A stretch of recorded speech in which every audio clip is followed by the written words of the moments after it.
Hilton brings you new ways to stay. With experiences that let you capture the glory days. Introducing the Graduate Hotels. Each inspired by local college towns, these stays are always original and never boring. Get in touch with traditions all across the country and enjoy a stay that's a class above the rest. Book at Graduate Hotels with Hilton Honors Points at Hilton.com. It's a win-win. Hilton, for the stay.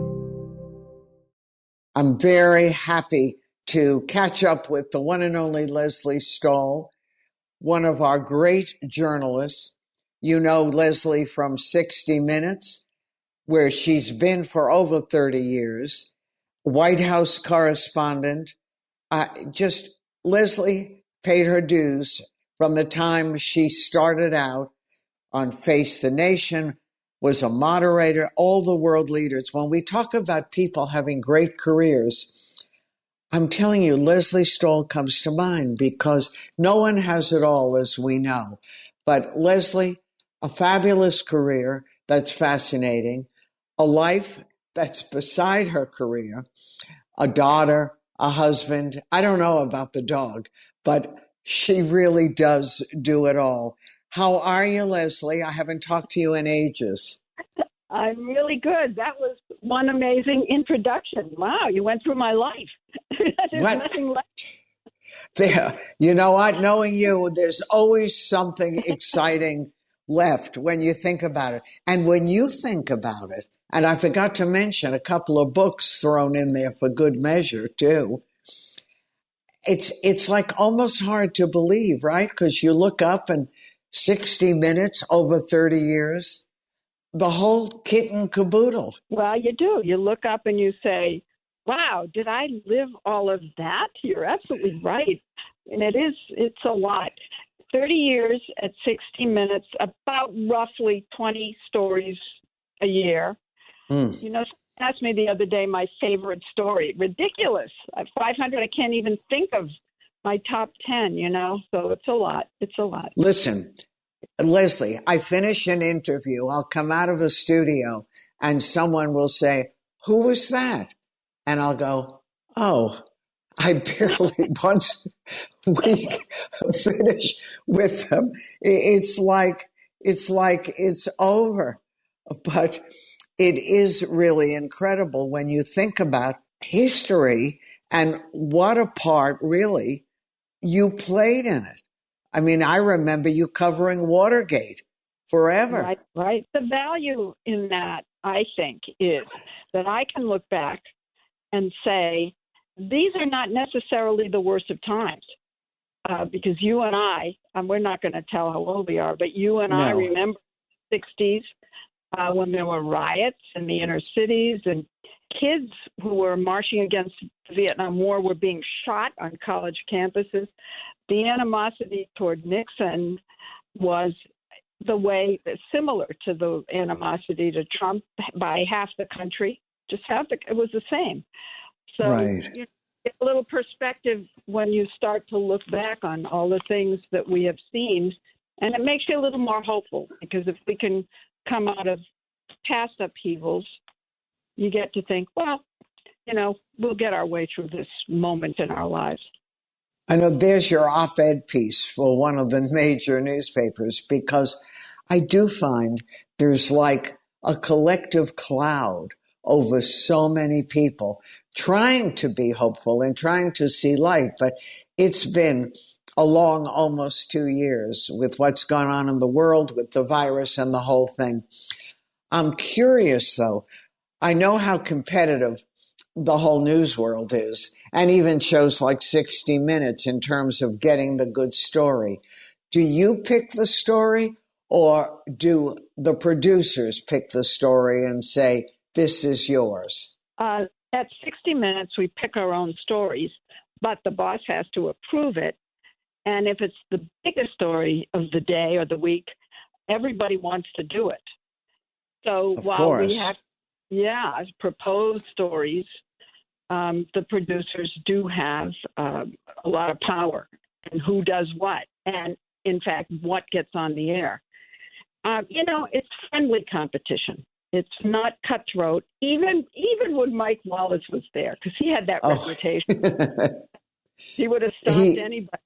And he did steal one of my big stories away from me, but it was never cutthroat. There was always, at least in my mind, I don't know if everybody else would agree, but in my mind, there was civility and affection for each other.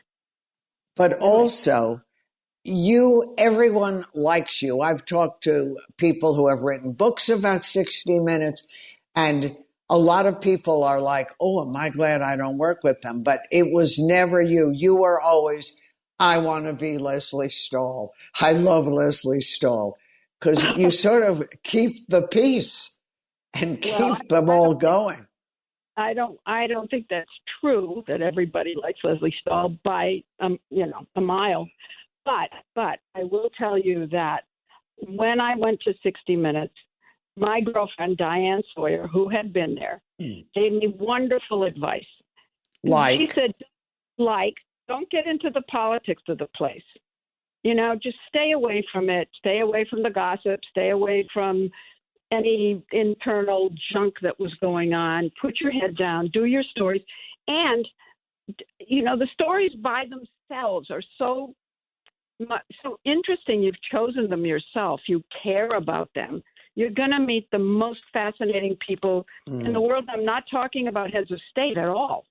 I'm talking about the experts we find. I'm talking about the human interest stories. I'm talking about being able to cover every kind of story there is. We investigate, we do human interest, we interview people from all walks of life. And you can have a full, complete, total career life without getting into the politics and the gossip in the office. And I've really, really tried hard to do that. And I think there's a little protective covering that comes from that. Because if you're not in the swirl, you're not a pot shot. So, yeah. Right. And for that.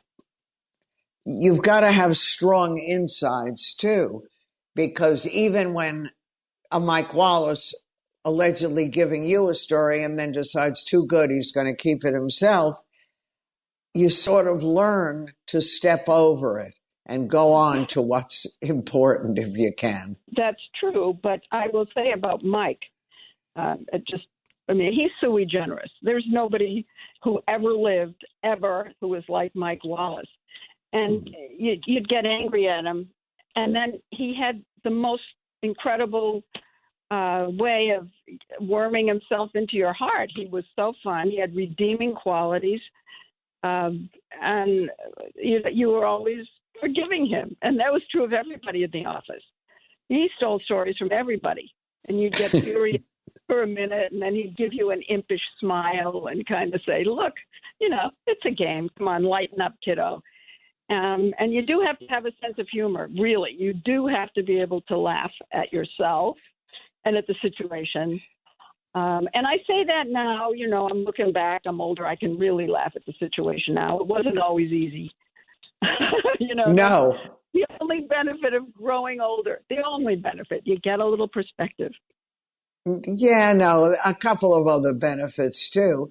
And a celebration that after over 30 years with this particular show, you're still going strong or still at top of your game. When you were White House correspondent, now no one really knows, it looks like the most glamorous assignments in the world. Pop on the presidential plane, have your ear right to the door. Is it like that, or is it a lot of drudgery? The White House, I loved covering the White House, so let me start there. I got such a rush from the daily deadline pressure. Meeting that deadline is catharsis every day. You get addicted to it. There's an adrenaline thing going on in your body that you literally get addicted to. There's a lot of drudgery, but the pressure every day not to be beaten by Judy Woodruff was at NBC and right. Tom at ABC, and I was at CBS, and we were competing with each other every day. The pressure was intense. So even while you stood around waiting I mean, it's a job of waiting. You're waiting for the press secretary to tell you something. You're waiting for the person who's in with the president to come out and give you a little interview. It's waiting, but the pressure on you constantly was exhilarating. So, and again, the idea that you would have to be involved in every single kind of topic you can think of, everything. I mean, throwaways, obviously, in the budget, boring, but there was the president's personal life, there was politics, there was all kinds of social issues and cultural issues. Everything came across the president's desk. And one president being so different from the next. So the idea that you were dealing not only with different personalities and different outlooks, but different attitudes toward the press. So we were being whipped from hostility to acceptance to tolerance to more hostility. I don't know. It was. I liked covering that. I guess I liked the intensity of it. Well, and also you were the first woman, as I remember, to have that job. And tell me if I'm wrong. You covered Carter and Reagan and Bush. That's a lot of presidents to cover. Well, and the point is that they were all completely different. From each other. Yeah, whipsaw, not just in their in the issues that they were dealing with, but and in their philosophies, but also in their personalities, and their personalities determined the personality of the whole institution, the White House. So yeah, it was thrilling. And when I got to 60 Minutes, people kept saying, "Well, how are you adjusting?" The honest truth, and I didn't talk about this very much, but it was actually easier. Believe it or not, it was easier. The deadline pressure was not daily. We could take more time to think. At the White House, you're on the air every day. There's not a lot of thinking. Today, with the internet, there's no thinking time. Zero. We at least, had a couple of hours where we could make phone calls and ask people for advice and get the opposite side of the story. But at 60 Minutes, we have quite a bit of time to make those phone calls and think, look for the opposite perspective. So, it was easier and fun in its own way. Right. And all the world leaders that you met, I often wondered when I watched you through the various, most of it, 60 Minutes, but even before, when you had Arafat, people who were names, but we never really got to see what made them tick. But you did. Was that nerve-wracking when you knew that you were on a big stage with the biggest names in the world? It's very, very, very, I don't know why, but very few people have intimidated me in my career. I always, I don't know why. I can't explain it, but very few.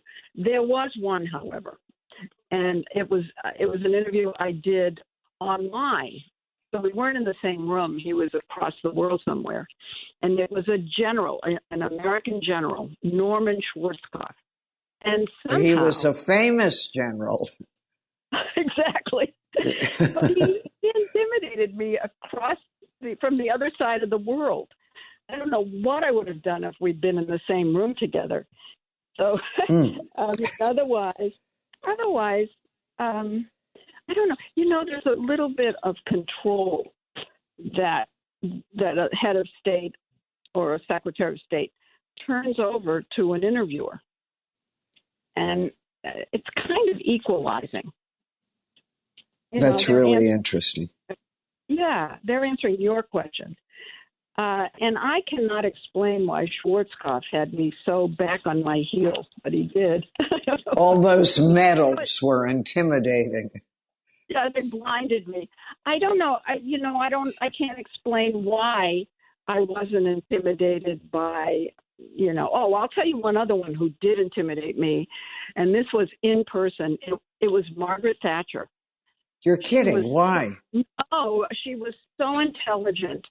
The Brits stand up to questioning in their weekly confrontation in Parliament. And I just think she was well practiced at batting the ball back and intensely. And whatever questions I asked, she came right back at me. Concept, you talk about a tennis match, and she was hitting me in the face every time she tossed the ball up. It wasn't intimidating the way it was with Schwarzkopf, but it was beyond challenging, and she won that match 10-0. That's so funny. Oh my gosh. Did you ever figure out, I mean, it's long gone, but people still talk about that when you had the Donald Trump interview, and it was a perfectly interesting, it was going along, and all of a sudden he gets up and like he's had enough and walked out. Did you ever figure out what motivated him to do that? You weren't really killing him. Right, exactly. No, I don't know. I think you really want to know what I honestly think. Yeah, what? I'll tell you, but I can't get into his head. I don't know if this was why, because you're right. It seemed to come out of nowhere.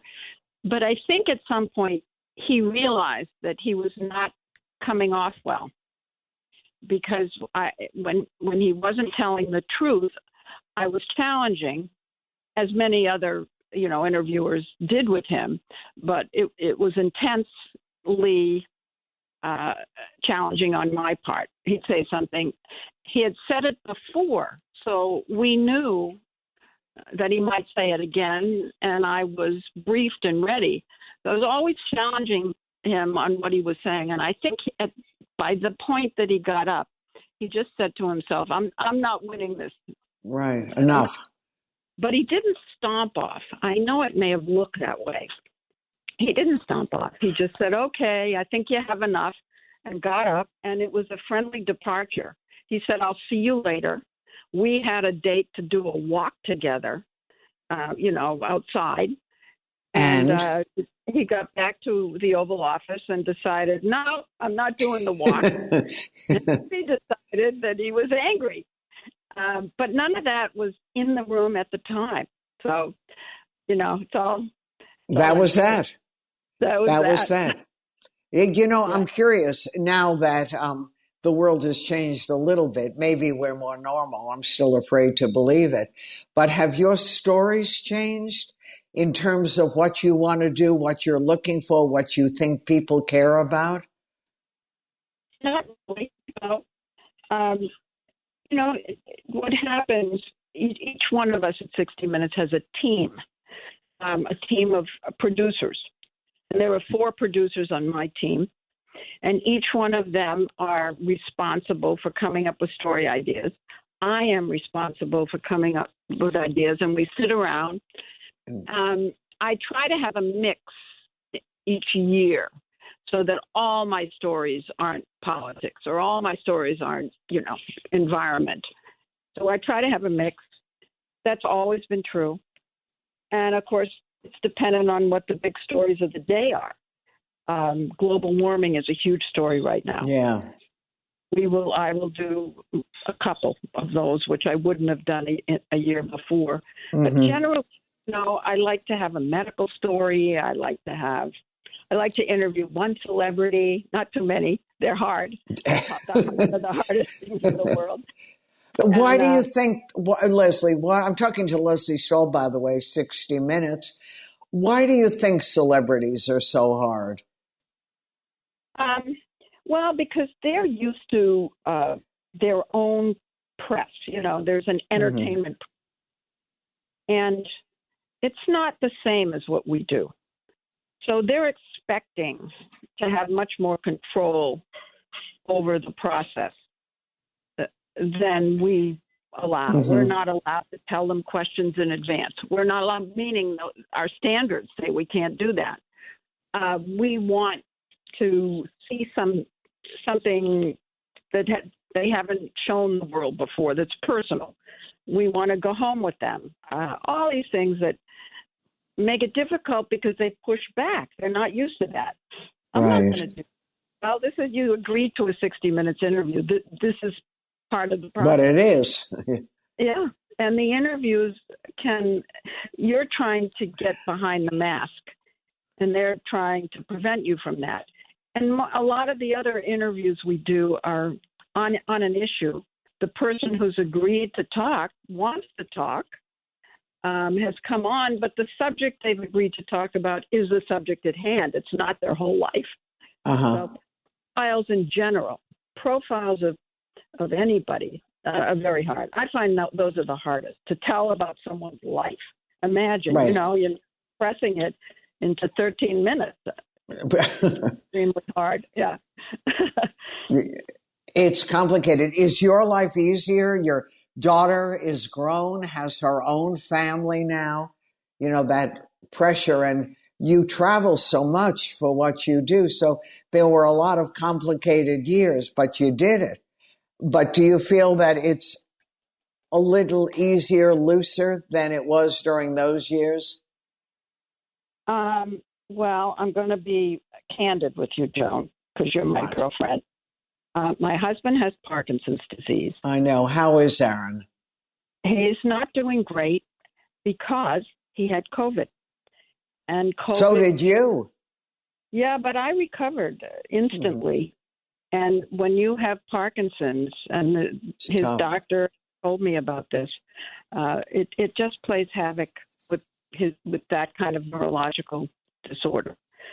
So you would think that things would be easy, but I travel a lot and I don't like to leave him. And so there's a whole new chapter and a whole new array of pressures. So if you travel and it's not like across the world, does he come with you a lot? Well, he used to, but he really can't anymore. And he used to up till COVID. Yeah. So it's a new chapter. I'm sorry. Yeah. No. I know. Is he writing? No. Lesley's husband, a wonderful writer with a lot of major things under his belt. Well, Lesley, including the movie Urban Cowboy, which and is 2 other movies, but Urban Cowboy, you can a classic. Not on television, and a lot of books, about 10 books. He had a brilliant career, but no, he can't write anymore. No, I'm so sorry. And on a good note, the grandbabies, they're great. They're fabulous. If any grandparent who's listening will tell you. And are you a grandmother? Yes, John and Christina with Stella. All right, then you will know that there's the best. But exactly.